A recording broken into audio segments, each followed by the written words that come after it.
Hi, and welcome to this video on the tripartite definition and the Gettier problem. We use the words know and knowledge all the time. We often ascribe knowledge to people, but we've never actually defined knowledge. Under what circumstances can someone be said to know something? That's the main question of this topic. The ancient Greek philosopher Plato put forward the first definition of knowledge way back in 369 BC in a dialogue called the Theaetetus.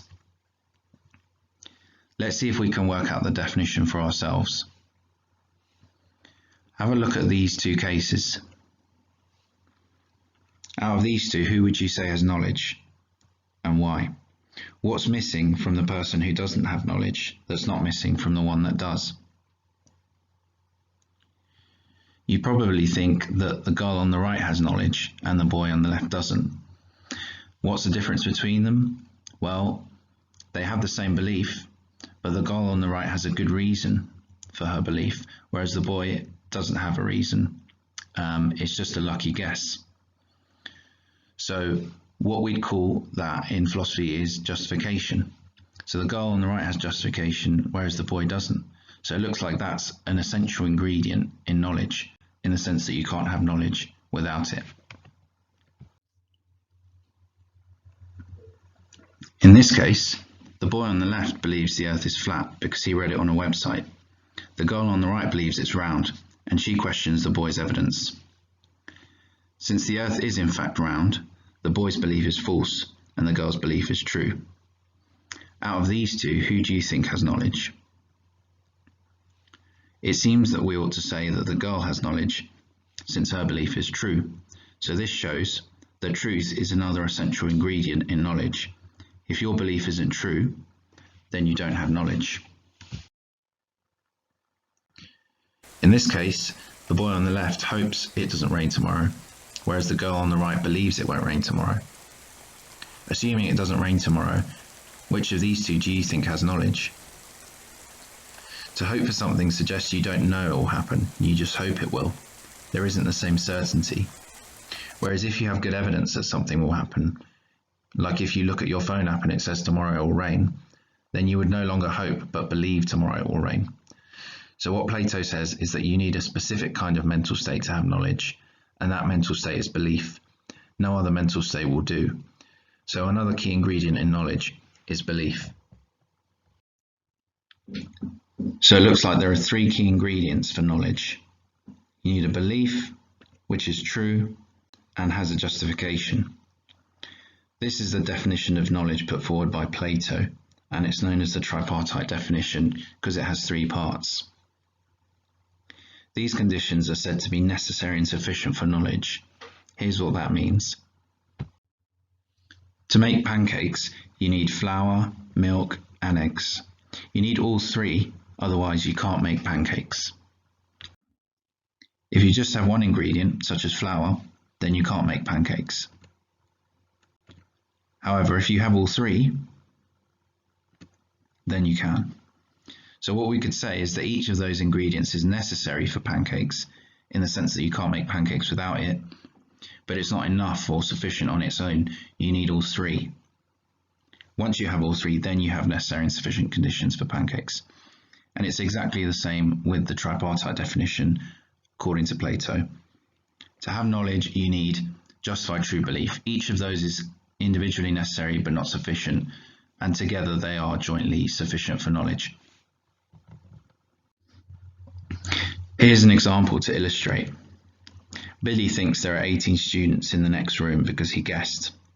Even if it's true, at best he has a true belief, but no justification, so it's not knowledge.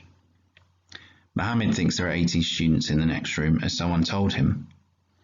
There are actually 16, so he has a justified belief, but it's not true, so that's not knowledge either. Someone tells Lisa there are 18 students next door, and there are, but she doesn't believe them. So there, she has truth and justification, but not belief. However, in this case, Jenny believes there are 18 students next door as she went over and counted them. So there she has a true belief, that's justified, and that would count as knowledge for the tripartite definition. Have a go at the worksheet that goes with this lesson. Separate the cases that would count as knowledge for the tripartite definition from those that wouldn't. Then have a go at thinking of two of your own cases, one that would be knowledge for JTB and one that wouldn't. So that's sorted, we've defined knowledge, right? Wrong.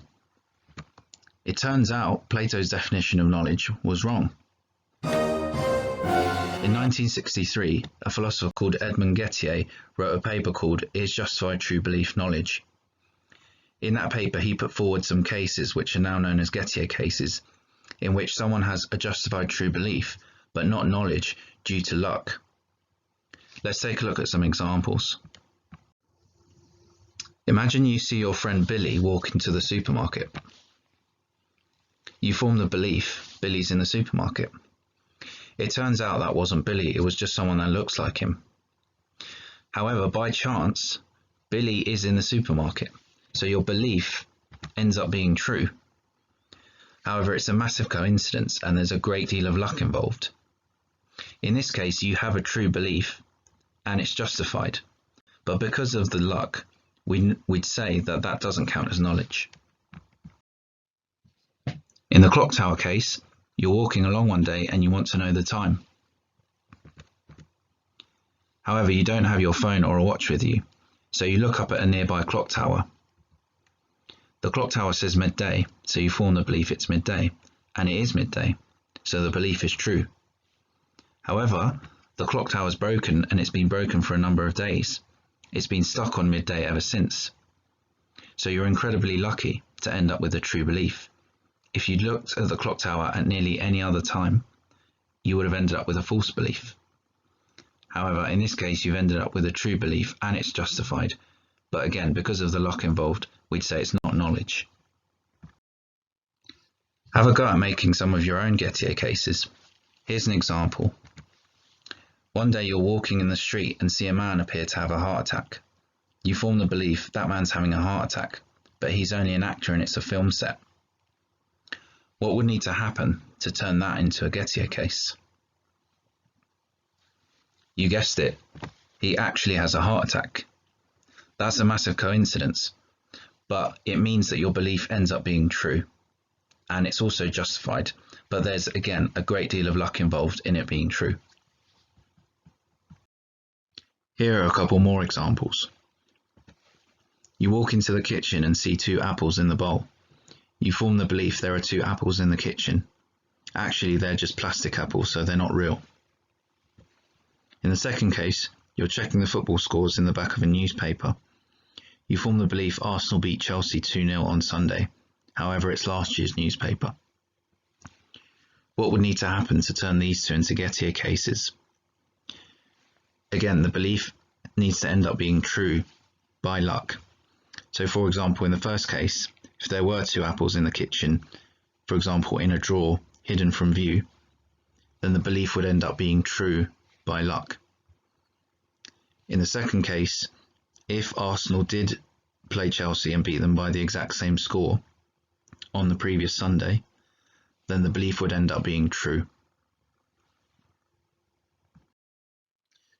So to summarise, Gettier cases are cases of justified true belief that aren't knowledge due to luck, specifically what we call epistemic luck, which is luck to do with knowledge.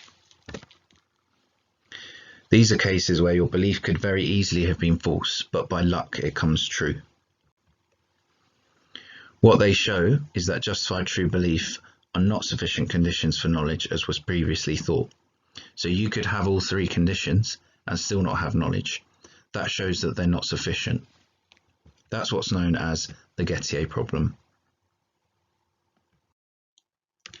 So Gettier disproved the tripartite definition after 2,000 years. What now? Tune into the next episode to find out.